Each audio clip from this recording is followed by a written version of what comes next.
Assalamualaikum warahmatullahi wabarakatuh. Perkenalkan, saya Maulidu Jabdi dengan MPM 230210240105 dari Fakultas Perikanan dan Ilmu Kelautan Universitas Padjadjaran, Program Studi Ilmu Kelautan. Pada kesempatan ini saya akan mempresentasikan hasil praktikum survei kelautan dengan judul Peta Stasiun Oseanografi dan Jalur Pemeruman di Pantai Pangandaran, Jawa Barat. Presentasi ini akan menjelaskan mulai dari proses perencanaan hingga hasil akhir peta yang telah dibuat. Latar belakang. Survei batimetri merupakan metode yang digunakan untuk mengetahui bentuk dan kedalaman dasar laut. Data batimetri memiliki peran penting dalam berbagai bidang seperti navigasi kapal, pembangunan wilayah pesisir, serta penelitian oseanografi. Selain itu, data ini juga digunakan untuk memahami kondisi morfologi dasar laut. Oleh karena itu, diperlukan perencanaan survei yang baik, meliputi jalur pemeruman dan titik pengamatan agar dapat diperoleh akurat dan representatif. Dalam kegiatan ini terdapat beberapa rumusan masalah, yaitu bagaimana menentukan area survei yang sesuai, bagaimana membuat jalur pemeruman yang sistematis, serta bagaimana menentukan titik stasiun oseanografi yang merata. Adapun tujuan dari praktikum ini adalah untuk merancang jalur survei batimetri, menentukan stasiun oseanografi, serta menyajikan hasil dalam bentuk peta yang sesuai dengan kaidah kartografi. Untuk lokasi penelitian, kita berada di perairan pantai Pangandaran, Jawa Barat. Sistem koordinat yang digunakan adalah UTM zona 49S dengan datum WGS 84. Karena sistem ini lebih akurat dalam pengukuran jarak berbasis meter, Area of Interest atau AOI ditentukan sebagai wilayah survei dengan luas minimal 20 hektar. Area ini dipilih di wilayah agar sesuai dengan tujuan survei batimetri, serta dibuat berbentuk persegi untuk mempermudah proses pembuatan grid dan jalur survei. Dalam pengerjaan ini digunakan dua software utama, yaitu HYPACK dan QGIS.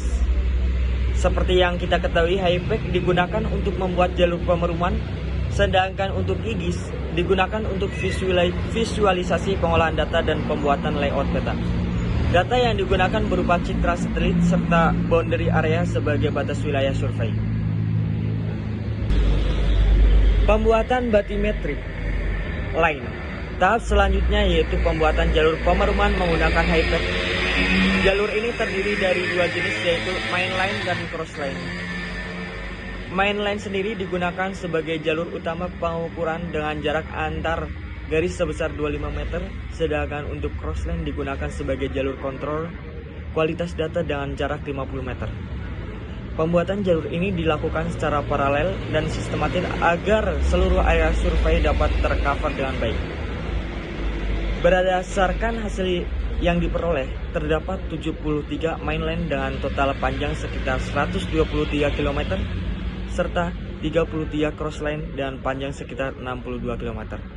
Sehingga total panjang lintasan mencapai sekitar 185 km dengan jarak antar garis yang relatif rapat.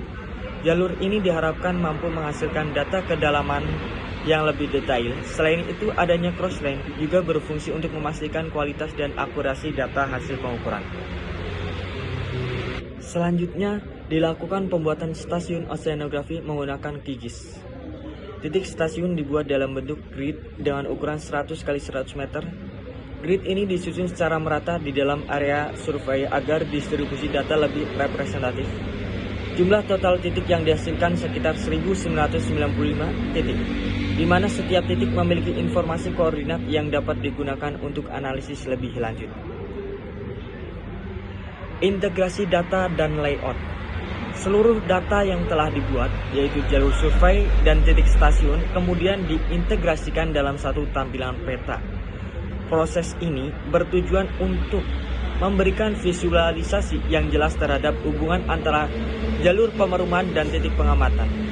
Layout peta juga dilengkapi dengan elemen kartografi seperti judul, legenda, skala arah utara, dan insight peta agar mudah dipahami. Hasil akhir dan kesimpulan. Hasil akhir menunjukkan bahwa jalur survei dan titik stasiun telah tersusun dengan baik dan mencakup seluruh area survei. Peta yang dihasilkan sudah memenuhi standar kartografi dan dapat digunakan sebagai dasar perencanaan survei lapangan. Dengan demikian, desain survei yang dibuat telah sesuai dengan ketentuan yang diberikan dan mampu memberikan gambaran kondisi area secara optimal. Demikian presentasi yang dapat saya sampaikan. Mohon maaf apabila terdapat kekurangan. Terima kasih atas perhatian yang diberikan. Wassalamualaikum warahmatullahi wabarakatuh.